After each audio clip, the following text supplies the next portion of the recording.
Hello, ഇന്നൊരു cleaning video ആണ്. അപ്പോൾ ഡീറ്റെയിൽ ആയിട്ടുള്ളൊരു ക്ലീനിങ് ഒന്നുമല്ല, ഞാൻ ഡെയിലി ചെയ്യുന്ന കുറച്ച് കാര്യങ്ങൾ ഉൾപ്പെടുത്തിയിട്ടുള്ളൊരു വീഡിയോ ആണ് കേട്ടോ. നമ്മുടെ ഫുഡൊക്കെ ആക്കി വെച്ചതിന് ശേഷമാണ് ഞാൻ ക്ലീനിങ്ങിന് ഇറങ്ങാറ്. അപ്പോൾ ആദ്യം തന്നെ മേശയൊക്കെ തുടച്ച് ഫുഡൊക്കെ അതിൻ്റെ മുകളിൽ എടുത്തു വെച്ചു.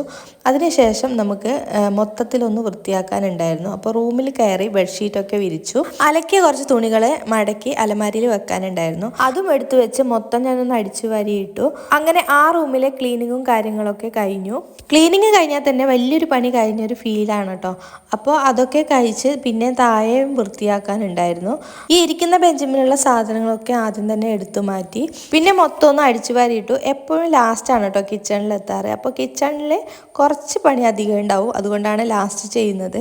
ആദ്യം തന്നെ നമ്മൾ എടുത്ത പാത്രങ്ങളൊക്കെ തുടച്ച് വെച്ചു കേട്ടോ. അതായത് മുളകിൻ്റെയും മഞ്ഞപ്പൊടിൻ്റെയും ഒക്കെ ബോട്ടിലില്ലേ, അതൊക്കെ ഒന്ന് തുടച്ച് വെച്ചു. പിന്നെ ഫ്രിഡ്ജൊക്കെ വെള്ളം തെറിച്ചിട്ടുണ്ടായിരുന്നു, അതും ഒന്ന് തുടച്ചിട്ടു. പിന്നെ സ്റ്റൗ ഒന്ന് തുടച്ചിട്ടു. പിന്നെ മൊത്തത്തിലൊന്ന് ഡ്രൈ ആക്കി വെച്ചിട്ടോ. ഡെയിലി നമ്മൾ ഇങ്ങനെ എടുത്ത ഭാഗങ്ങളൊക്കെ ഒന്ന് ക്ലീൻ ആക്കി ഇട്ടാൽ നമുക്ക് വലിയ പണി ഉണ്ടായില്ല. നമ്മൾ ഡെയിലി തുടച്ചില്ലെങ്കിലും നമ്മൾ എടുത്ത സാധനങ്ങൾ എടുത്തെത്തി വെക്കുകയും പിന്നെ ഡെയിലി യൂസ് ചെയ്യുന്ന ഭാഗങ്ങളൊന്ന് ക്ലീൻ ആക്കി വെക്കുകയും ചെയ്താൽ തന്നെ നമ്മുടെ കിച്ചൺ അടിപൊളിയായിട്ട് കിടക്കും കേട്ടോ. പിന്നെ കുറേ ദിവസമായി വിചാരിക്കുന്നു ഈ ഒരു ഡോറ് ക്ലീൻ ചെയ്യണമെന്ന്. അപ്പോൾ അതും ഒന്ന് ക്ലീൻ ചെയ്തിട്ടു.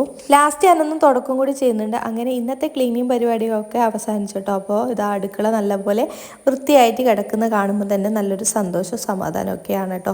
അപ്പോൾ നമ്മുടെ വീഡിയോ ഇഷ്ടപ്പെടുകയാണെങ്കിൽ ലൈക്ക് ചെയ്യാനും ഷെയർ ചെയ്യാനും കമൻറ്റ് ചെയ്യാനും സബ്സ്ക്രൈബ് ചെയ്യാനും മറക്കരുത്. ഈ വീഡിയോൻ്റെ ഫുൾ വീഡിയോ എൻ്റെ ചാനലിൽ കിടപ്പുണ്ട്, ആർക്കെങ്കിലും വേണമെങ്കിൽ കണ്ടു നോക്കൂ. അപ്പോൾ ഇന്നത്തെ വീഡിയോ ഇത്രയേ ഉള്ളൂ. Tata bye bye, see U.